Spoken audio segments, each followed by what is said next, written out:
My name is Gary Shotton, and today I'm going to talk about community, or building a strong community, and your part of being that process of building a good community.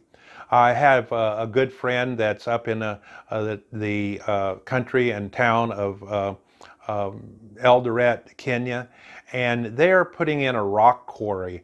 And you know, I was so impressed. First of all, I've sent several groups from other countries to go visit them, at least two different groups and help with the expenses for them to go see this. Because as I was talking with my friend, Paul Mina, we're driving out to this rock quarry. It was just, they hadn't mined any rock at all, but they had bought 12 or 15 acres and they wanted to make crushed rock.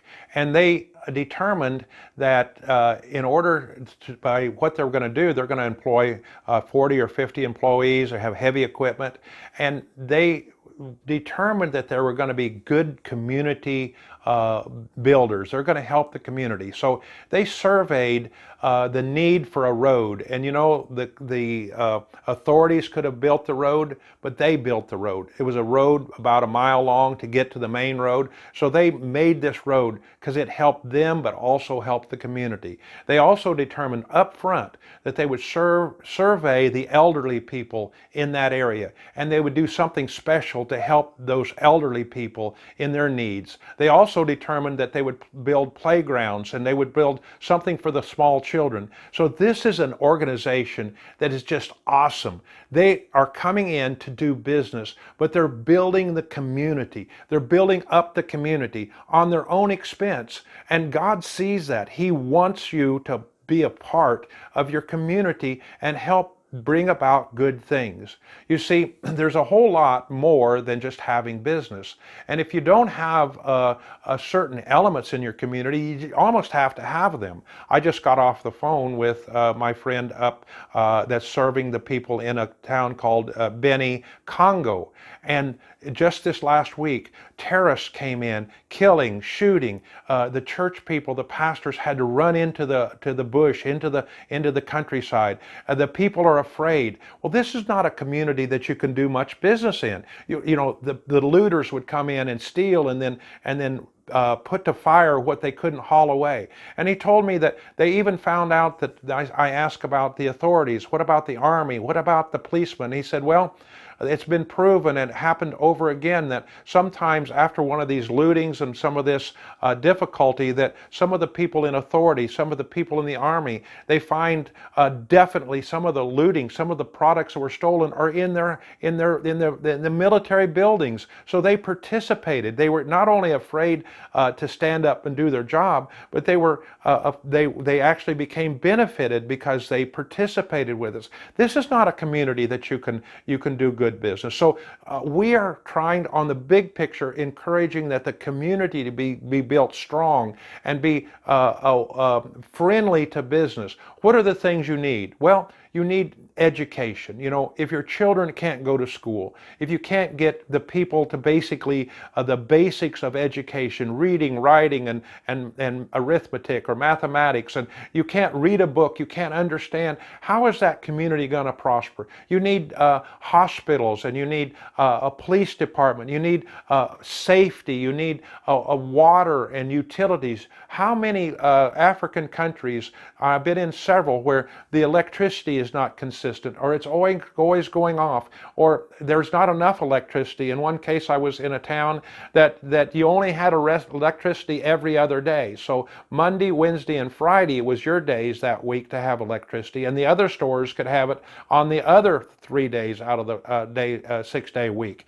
And so you had to buy a generator and put kerosene or diesel fuel in the generator just to stay your shop open. See, what we've got to work towards is communities that are solid, and you're being a solid business person needs to be a part of that. I'm not advising you, but it's just obvious that there's certain people that are called to governments. There's certain people to serve in the governments. There's certain people that are called to be ministers of peace. That's the police department, that will be honest and healthy. There's certain people that are gifted to be teachers. And so here becomes, as all comes together, I know know this is in developing nations, this is pretty common, but in developed nations that have not developed, this has to become part of your goal, and that there's not strife and friction between suppliers, that bills are paid in a fair and an equitable way, that not everybody, you don't owe everybody and not everybody owes you.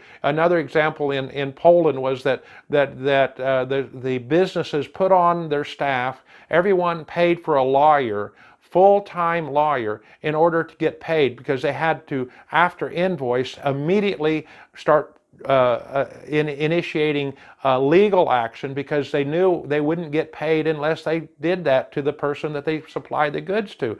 All these things are upside down according to good standard community business practices, because you want to have a practice that will be able to produce a product or service and get paid and generate jobs for other people. I know this is kind of an ideal for some people, and for others this is just secondhand. This is like, why are we talking about this? But we've got to look at what we can do as Christian business people to add value to the community. Myself, I don't like to pay taxes any more than anybody else, and we have lessons just on that subject of taxes. But I'm willing to pay my fair share. And I'm willing to participate in being a good citizen in my community and volunteering in a limited way, or in a way that can help other people. And so we have to think this way. And what's going to happen is that the light of Jesus Christ is going to shine brighter when you have that kind of community.